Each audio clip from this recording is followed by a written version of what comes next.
कहते हैं ना दोस्तों, इंसान जब भी कोई कर्म करता है तो उस कर्म को वह दोहराता है तो बार बार, लेकिन वह कर नहीं पाता है, जिसकी वजह से वह परेशान हो जाता है। उसी काम को दोहराने के लिए वह जल्दबाजी में एक ऐसा फैसला ले लेता है जिसकी वजह से उसका हंसता खेलता परिवार भी तबाह हो जाता है।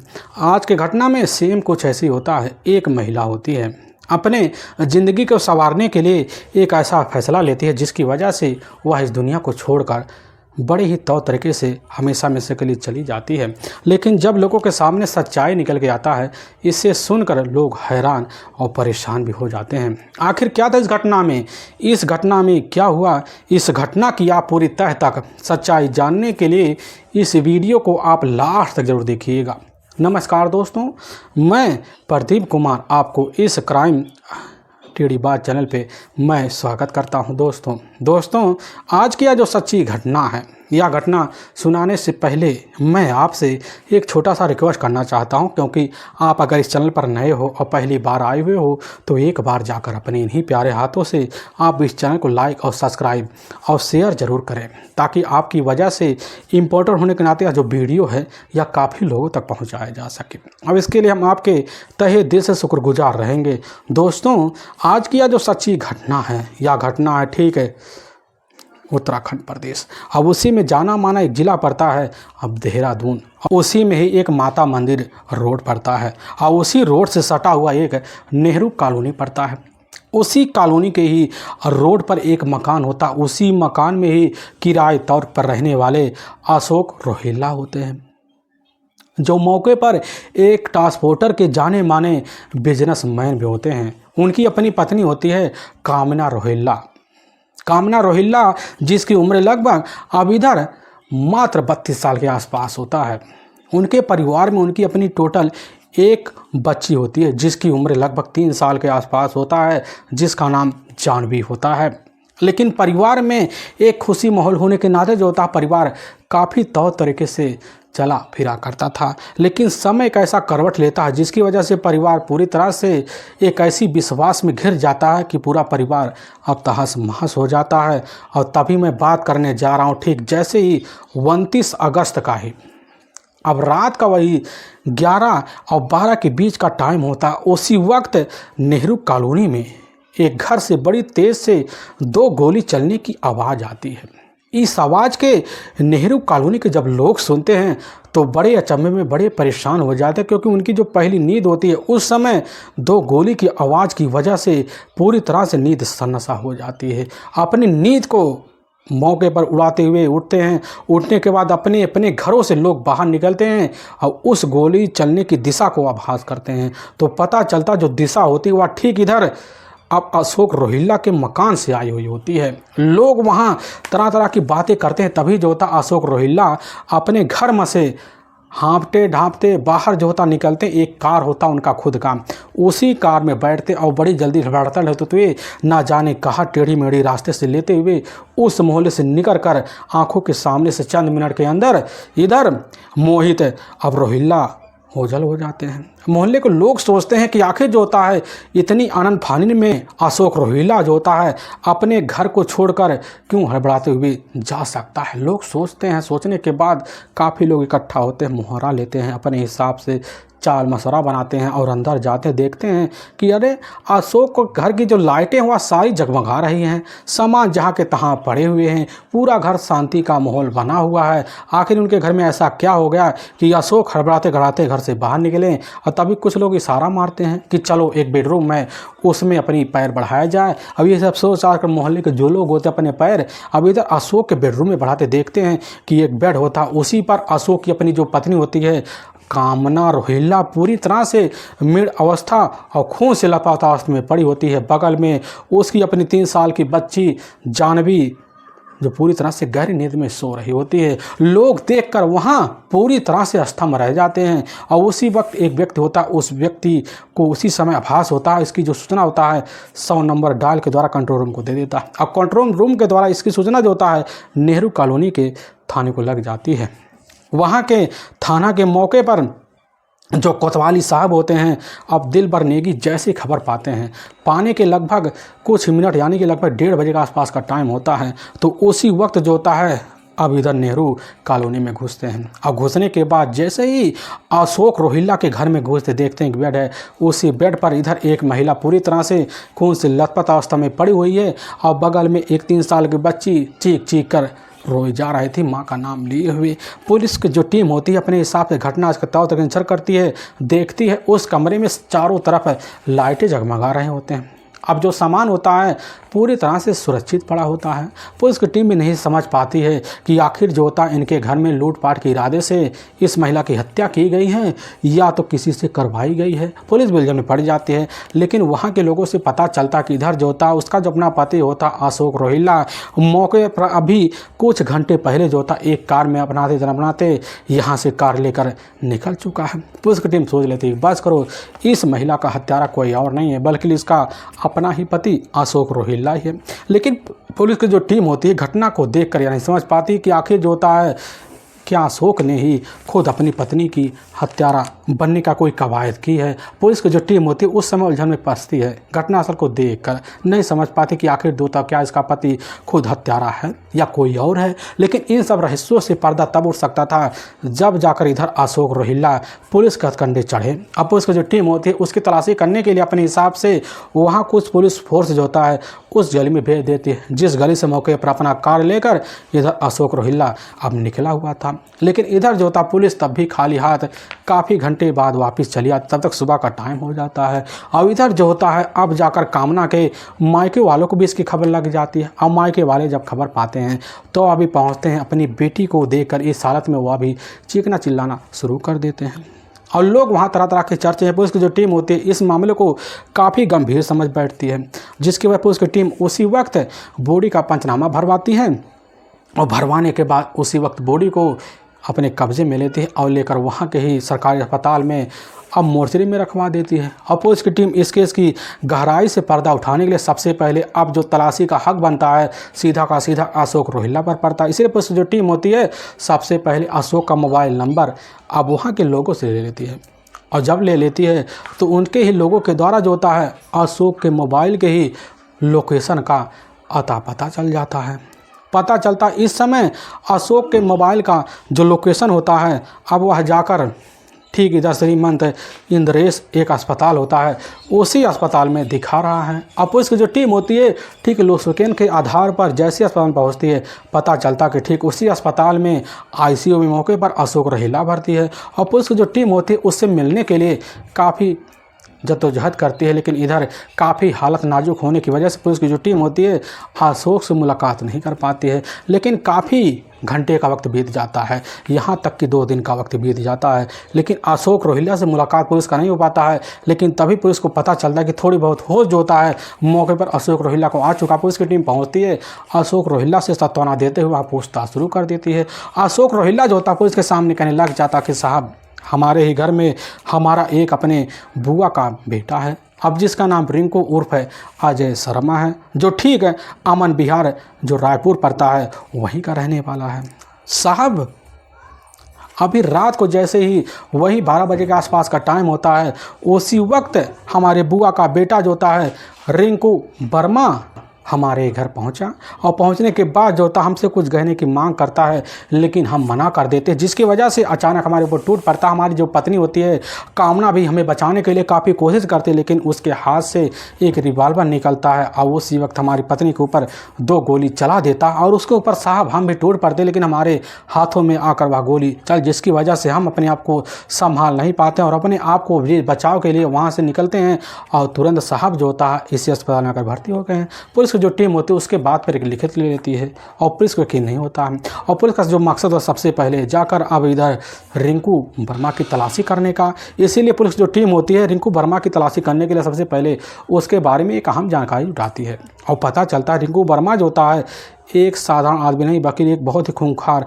अपराधी और इसी चीटरगिरी का जाना माना गिरोह करता भी है। उसके नाम कई सारे मामले जो होते हैं मुकदमे थाने में चल रहे हैं, हत्या के मुकदमे चल रहे हैं और पुलिस का जो शंका होता है और बढ़ जाता है। इसी वजह से पुलिस का शंका सीधा का सीधा जाकर अब इधर रिंकू वर्मा के ऊपर लग जाता है। पुलिस की टीम जो होती है रिंकू वर्मा की तलाशी करती है। लेकिन तलाशी करते जो होता है उसके बारे में कुछ अता पता नहीं चलता है। और इधर जो होता है पूरे का पूरा 1 हफ्ते का वक्त बीत जाता है। पुलिस की जो टीम होती है अभी पता पाती है कि आखिर जो होता है अशोक रोहिल्ला के घर में CCTV कैमरे लगे हुए हैं, और लेकिन उन CCTV कैमरे का मौके पर जो DVR होता है वह गायब है। पुलिस का शंका और बढ़ जाता है कि आखिर जो होता है DVR वही व्यक्ति गायब कर सकता है जो अशोक के घर के पता और साथ में उसके घर से ज़्यादा नाते रिश्तेदारी रखता हो। आखिर अशोक के अलावा उसके घर से नाते और रिश्तेदारी रखने का किसका मकसद बनता है। इसीलिए पुलिस की जो टीम होती है शंका के आधार पर अशोक रोहिल्ला के मोबाइल नंबर का CDR डिटेल निकालती है, लेकिन उस डिटेल में कोई ऐसा नंबर नहीं मिलता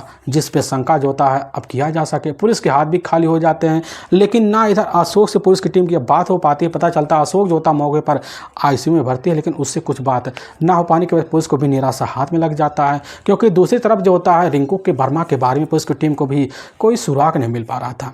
और इसी बीच मुखबिर जो होते हैं पुलिस के सामने आते हैं, एक ऐसी चौंकाने वाली बात रखते हैं जिसे पुलिस की टीम सुनती है पूरी सस्तनस रह जाती है। पता चलता है कि रिंकू इधर जो होता है अशोक रोहिल्ला के गैर मौजूदगी में रिंकू का कभी कभी अशोक रोहिल्ला के घर आना जाना होता। अब इसी बात को लेकर अशोक रोहिल्ला और कामना के बीच झगड़े तक पुलिस की टीम सारा माजरा समझ जाती है, और सबसे बड़ा जो जड़ होता है अब शंका होता है जाकर अशोक ऊपर लगा बैठती है। अब इससे पहले पुलिस की टीम कैसे ना तैसे कर अब इधर रिंकू वर्मा को अपनी कस्टडी में लेती है, और पुलिस को यह यकीन हो जाता है, जिसका पुलिस की जो टीम होती है पता पा जाती है कि ठीक 29 अगस्त का दिन भी होता है, वही दोपहर का टाइम होता है। तो पुलिस को मुखबिरों के द्वारा पता चल जाता है कि इस समय अशोक रोहिल्ला को ICU से होश आ चुका। पुलिस की टीम पहुंचती है, और पहुंचने के बाद उसके सामने जो होता है बिना शंका किए एक मनोवैज्ञानिक तरीका वाला सवाल कर देती है, और उसी सवाल में अब पूरी तरह से अशोक रोहिल्ला उलझ जाता है, इधर उधर ताकने लग जाता है। पुलिस का शंका और बढ़ जाता है, और उसके ऊपर थोड़ी बहुत शक्ति उसी में दिखाया जाता है और टूट पड़ता है। लग जाता क्या साहब क्या करें, अपनी भी ज़िंदगी है, अपनी ज़िंदगी को संभालने के लिए हमने अपनी पत्नी का बड़े बेरहम तरीके से 5 लाख रुपये में सुपारी देकर हत्या की, और साथ में उसके प्रेमी इधर रिंकू वर्मा की भी हत्या हमने अपने हाथों से अपने दोस्तों के साथ मिलकर अब कर दी है। इस तरह की बात जब रखता पुलिस की जो टीम होती है सुनती है, सुनने के बाद ना कुछ सोच पाती ना कुछ समझ पाती, लेकिन जो सबके सामने सच्चाई निकल के आता है इसे सुनकर तो हर कोई हैरान और परेशान भी हो जाता है। असल में इस घटना की जो शुरुआत होती है यह ठीक उत्तर प्रदेश एक जाना माना जिला पड़ता है अब मेरठ, उसी में ही एक जाना माना सरधाना इलाका पड़ता है। उसी इलाके का रहने वाला अशोक रोहिल्ला होता है। अशोक रोहिल्ला का अपना परिवार भी होता है, अपनी एक बहन भी होती है, अपने माता पिता भी होते हैं, लेकिन काफ़ी कारणवश जो होता है वह अपने घर में रहकर इतना परेशान हो जाता है। उसी परेशानी को दूर करने के लिए वह देहरादून में जाता है, और वहीं पर अपने खुद के ही मेहनताना एक वहीं पर ट्रांसपोर्ट का जाना माना बिजनेस खोल लेता है, और उस बिज़नेस में काफ़ी सारे माल ढुलाई के लिए काफ़ी सारे जो ट्रक होता है अपने पैसे के बलबूते से खरीद भी लेता है, जिसकी वजह से उसका जो होता है अपने इलाके में काफ़ी मान सम्मान के साथ उसका रुतबा बढ़ जाता है, और रुतबे की वजह से उसका जो नाम होता है और नाम काफ़ी तौर तरीके से लिया जाने लगता है। लेकिन हाँ, इतना सब कारनामा करने के बावजूद जो होता है उसके अंदर जो होता है एक तनिक भी घमंड ना होता है। चाहे अपने सामने कोई छोटा हो या बड़ा हो, सबके सामने जो था बड़े प्यारे लफ्ज़ों में इधर अशोक रोहिल्ला अब पेश आया करता था। उसी अवस्था को देख कर लोग उसको अपने इलाके में काफ़ी मान सम्मान और भेदभाव की तरह से पूछते पाते थे।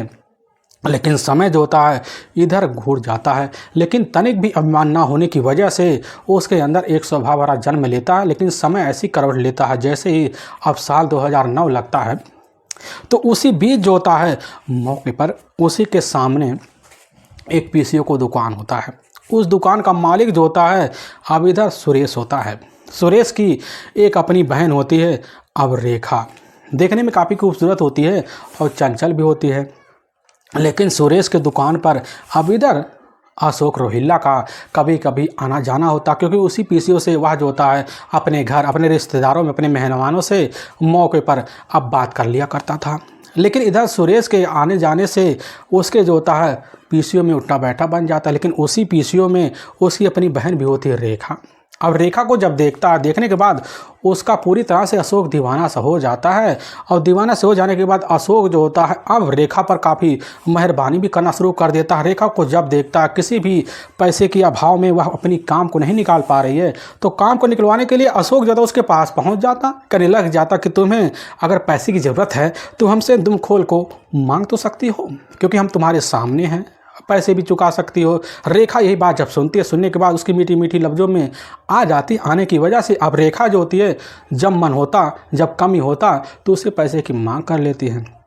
और इसी पैसे की मांग की वजह से एक दिन रेखा को एहसास हो जाता है कि अरे हम तो जो होता है अशोक के पैसों में बड़ी दवा में आ चुके हैं, आखिर उसका पैसा कैसे चुकाएं। लेकिन इसी बीच अशोक जो होता है रेखा से अब मुलाकात करने के लिए उसी कर्ज लेने के बहाने आना जाना बढ़ा देता। लेकिन इसी बीच बड़ी जल्दी मन को भांप लेती रेखा कि यार अशोक के नीयत में क्या चल रहा है। और इधर जो होता अशोक के भाई सुरेश से अब दोस्ती बन जाता है, और दोस्ती बनने की वजह से अब रेखा से मिलने जुलने में बड़ी आसानी हो जाती है। और घर में भी मेहमान नवाजी जो होता है सुरेश इधर अशोक रोहिल्ला का करना शुरू कर देता है। कभी कभी पूरी रात भी ठहरना हो जाता था, लेकिन समय बीतने जब लग जाता तो एक रात जो होता है पता चलता है सुरेश के घर में एक खूबसूरत युवती आई हुई है। अब उस युवती का नाम होता है इधर अब कामना।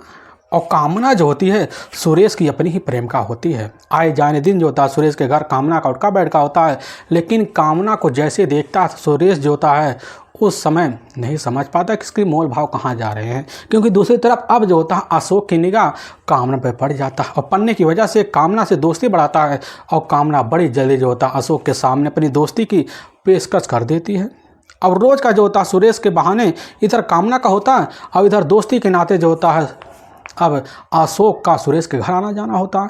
आने जाने की वजह से दोनों एक दूसरे के सामने निगाह मारते हैं। और इसी बीच कामना और साथ में अशोक के बीच प्रेम प्रसंग चल जाता है। और जैसी खबर रेखा को चलता है, रेखा जो होती है अपनी इस शिकायत को लेकर अपने भाई सुरेश के पास पहुंचती है। और सुरेश जो होता कामने के ऊपर जैसे पहरा लगाता है इसकी जानकारी जाकर अशोक को लग जाता है। अशोक फैसला लेता है, और लेने के बाद ठीक जो होता है जैसे ही साल 2019 का वर्ष होता है उसी वर्ष जो होता है इधर कामना को अपने साथ लेता है। और लेने के बाद ठीक साल 2014 का ही वर्ष होता है, उसी वर्ष होता कामना को अपने साथ लेता है इधर अशोक रोहिल्ला। और लेने के बाद ठीक जो होता है देहरादून के ही कोर्ट मैरिज में जाकर दोनों अब शादी कर लेते हैं। और शादी करने के बाद ठीक जो होता कमला नेहगुर एक कॉलोनी होता, उसी कॉलोनी में जाकर मौके पर कमला माता मंदिर होता, उसी रोड पर एक कमरा किराए पर लेते और वहीं पर अपनी पत्नी के तौर जो होता है अब इधर कामना को रखना शुरू कर देता है। और कामना तौर तरीके से वहाँ रहने लग जाती है, और समय जो होता है वहाँ अब बीतने लग जाता है। लेकिन जब सुबह का टाइम होता है तो इधर जो होता अशोक अपने ही ट्रांसपोर्ट पे चला जाया करता था, और इधर कामना जो होती अपने दिन भर काम में लगी पड़ी रहती थी। लेकिन समय के हिसाब से कामना टोटल एक बेटे की माँ बन जाती है, और माँ बनने के बाद कामना जो होता उस बेटे के साथ घर में उलझ जाती है। लेकिन उसको आभास हो जाता कि हमें भी कोई टाइम पास के लिए कोई बिजनेस तो करना चाहिए। अपने पति के सामने अपनी प्रस्ताव रखती है, और प्रस्ताव रखने के बाद जो होता उसको अपना जो पति होता है अशोक अब कामना के लिए अपने ही इलाके में जाकर अब एक बुटीक का दुकान खुलवा देता। और कामना सुबह बैठती और वहाँ से शाम हो जाता और इधर अपने घर चली जाती, और शाम का टाइम जो होता अपने पति के साथ तौर तरीके से व्यवहार करती। समय तो निकल जा करता था, लेकिन इसी बीच जो होता इधर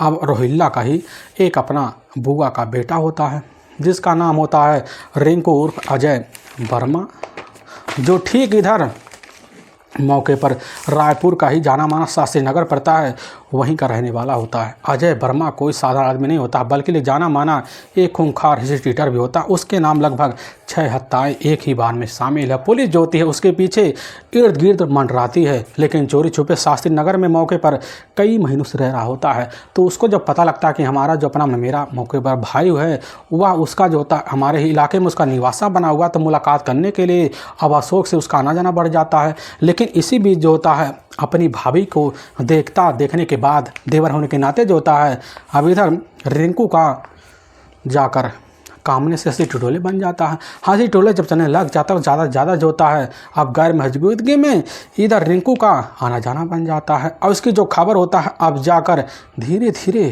कैसे ना तैसे कर अशोक रोहिल्ला को लग जाता। उसके मन में एक शंका बैठ जाता कि बस करो, हमारे घर में हमारी जो पत्नी होती है कामना का हमारे ही इधर फुफेरे भाई अब रिंकू के साथ प्रेम संबंध है। इसी बात को लेकर आए दिन जो होता अपने घर में पहुंचने के बाद जो होता है अपनी ही पत्नी कामना से झगड़े तकरार करता है, यहाँ तक मार पिटाई करता है। अब यहाँ तक सिलसिला जब बढ़ने लग जाता, सिलसिला चलते चलते जब कुछ महीने का और वक्त होता है तो इसी बीच दोबारा खबर लगता है जाकर इधर अशोक रोहिल्ला को कभी हमारी पत्नी के साथ जो होता है अभी रिंकू का भी आना जाना बढ़ा हुआ। तो उसी बीच जो होता है काफ़ी सारे मुसीबत से घिर जाता है और सोचने लग जाता कि अब भी रास्ते पर लाएँ। लेकिन जब पता चलता कि हमारे घर मौजूद रिंकू का आना जाना है तो शंका अपनी पत्नी के ऊपर लगाता, लेकिन उसका जो जड़ होता है समझ जाता है कि वह रिंकू है और उसी वक्त रिंकू को अपने रास्ते से हटाने के लिए एक खतरनाक फैसला ले लेता है।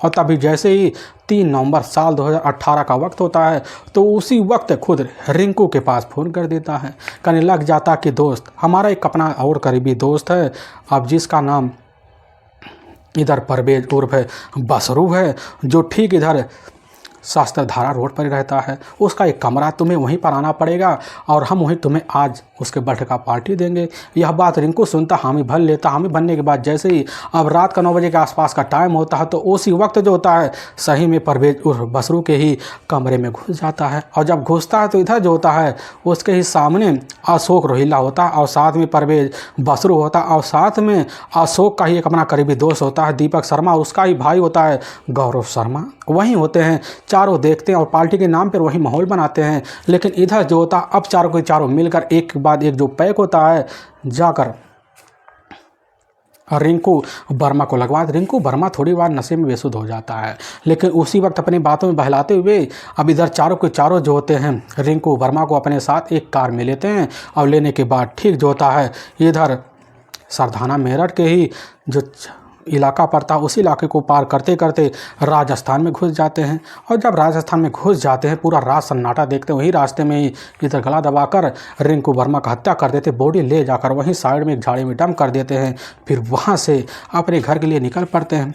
अब इधर जो होता है पूरी तरह से बेफिक्र हो जाता है, सोच लेता कि हमारा जो घर है अब रिंकू की वजह से पूरी तरह से खुशमय तरीके से चल पाएगी। हम एक मोहल्ले और साथ में अपनी पत्नी और साथ में कभी किसी के बदनामी का कारण ना जानना पड़ेगा। यही सब सोच साच कर अब जो होता है पूरी तरह से अशोक रोहिल्ला अपने ज़िंदगी को स्वाभाविक चल बैठता है। लेकिन जैसे कुछ महीने का वक्त बीतता है और दोबारा उसके कानों में खबर चलता है कि हमारी पत्नी हमारे गैर मौजूदगी में काफ़ी मर्दों के साथ उसका भी बाजार आना जाना है। इसी बात को लेकर अब जो होता अशोक के मन में और शंका बैठ जाता है, जिसकी वजह से अपने घर में आए दिन जो होता अपनी पत्नी अब इधर कामना से झगड़ा तकरार शुरू कर देता है और काफ़ी तरह से झगड़ा तकरार करता है, जिसकी वजह से कामना भी यकीन दिलवाने के लिए काफ़ी तरीके से मार तो फेंकती, लेकिन उसका हर फेंका हुआ पासा उल्टा पड़ जाता और वहीं कामना को पिटाई का सामना करना पड़ जाता है। और इसी बीच जो होता है अब इधर खुद अशोक रोहिल्ला सोच लेता है कि जिस तरह हमने रिंकू को रास्ते से हटाए वैसे ही रास्ता अपनी पत्नी के लिए अपनाएंगे तो अपनी ज़िंदगी जो होता आगे चलकर बड़ा आसान हो जाएगा। यही सब सोच साच कर अब तीनों दोस्तों को फिर वही प्लान बनाता है। उसी प्लान के तहत अपनी पत्नी को हटाने का खतरनाक योजना बना लेता है और उसी योजना के तहत जो होता है अब जैसे ही ठीक 28 अगस्त साल 2019 का ही वक्त होता है, उसी वक्त अब देहरादून के उसी इलाके में अपने तीनों दोस्तों को बुलाता है जो ठीक मेरठ के ही सराधाना के रहने वाले होते हैं। अब इधर दीपक, गौरव और परवेज पहुंचते हैं, एक होटल होता है और उसी में रात बिरात अपना ठहर जाते हैं और पूरी रात जो होता काटने को पूरी तरह से कैसे न तैसे करते हैं। लेकिन जैसे दूसरे दिन का वक्त होता है यानी कि 30 तारीख का, उसी दिन जो होता है रात का 9 बजे के आसपास के टाइम में इधर अशोक रोहिल्ला अपनी पत्नी कामना रोहिल्ला और अपने 3 साल बच्ची को अपने साथ लेता है, खाना पीना खिलाता है, अपने बेडरूम में लेकर घुस जाता है। और घुसने के बाद जैसे ही 12 बजे का माहौल होता है तो उसी बीच जो होता है अपनी पत्नी को गहरी नींद में सोते हुए देखता है तो अपने दोस्त गौरव को फ़ोन कर देता है और गौरव तीनों खबर पाते हैं। पाने के बाद जो होता है उसी वक्त होटल से निकलते हैं और रात बिरात का टाइम पूरा मोहल्ला नेहरू नगर सुनसान देखकर और इधर अशोक के घर में घुस जाते हैं। बेडरूम में जब जाते हैं उसकी जो अपनी पत्नी होती है कामना पूरी तरह से गहरी निद्रा में होती है और इधर गौरव अपने ही जेब से रिवॉल्वर निकालता है। निकालने के बाद जो होता है गौरव अपनी पत्नी के ही सर पर एक के बाद एक गोली चला देता है। बगल में जो बच्ची होती है 3 साल की, वह डर जाती, जिसकी वजह से वहीं दीपक कर ही अब सो जाती है। इधर तीनों अपने कर्म को अंजाम देने के बाद जो होता है मोह के पीछे दरवाजे से फरार हो जाते हैं। लेकिन इधर अपने आप को भी बचाव के लिए वही नाटक के तहत जो होता है कार लेकर बाहर से भाग जाता है। लेकिन अस्पताल में इधर उधर की बात करता है, लेकिन मुखबिर के द्वारा पता चल जाता कि इधर जो होता है आए दिन अपनी पत्नी के पीठ पीछे एक ऐसा गुड़ खिलाता है जिसकी वजह से शंका घर करती है और झगड़ा बढ़ता है। पुलिस को शंका हो जाता है, बस करो, सीधा साधा जो हाथ इधर अशोक रोहिल्ला का है। इसी वजह से शंका पुलिस का बढ़ता है और शंका के तहत जाँच पड़ताल करती है। जाँच पड़ताल के तहत पूरा शंका अब इधर जैसे ही अशोक ऊपर आता, पुलिस की टीम वहीं मनोवैज्ञानिक तरीका अब 29 तारीख को अपनाती है, जिसके बाद सारा सच्चाई निकल के आ जाता है। पुलिस की टीम के सामने सच्चाई जो है यह अशोक की तरफ डाला जाती है। पुलिस की जो टीम होती है अशोक के तहरीर उसके अपने चारों करीबियों को अपने कस्टडी में लेती है और ले जाती है। अब इन पाँचों को वहाँ के कोर्ट पेश कर देती है और कोर्ट में इन पाँचों के ऊपर काफ़ी गंभीर धारा मुकदमा दर्ज करके ले जाकर हमेशा हमेशा के लिए जेल सलाखों के पीछे डाल देती है। दोस्तों, हमें इस घटना का सुनाने का जो उद्देश्य है किसी के दिल को ठेस पहुंचाना नहीं, बल्कि आपको यह बताना कि आप जहां भी रहें आप सावधान और सतर्क जरूर रहें। दोस्तों, हमारे कुछ ऐसे व्यूअर हैं जो हमारे वीडियो को लगातार वॉच करते हैं, जिसमें बड़े ही प्यारे व्यूअर इधर राजकुमार ठाकुर मध्य प्रदेश उज्जैन के ही, और राम बहादुर वर्मा उत्तर प्रदेश आजमगढ़ के ही, और राज तिलक सिंह उत्तर प्रदेश अम्बेडकर नगर के ही, और दिनेश कुमार सिंह जो उत्तराखंड नैनीताल के। इन सभी व्यूअर का हम तहे दिल से शुक्रगुजार रहेंगे और फिर मिलेंगे एक नए वीडियो के साथ। तब तक के लिए जय हिंद और जय भारत।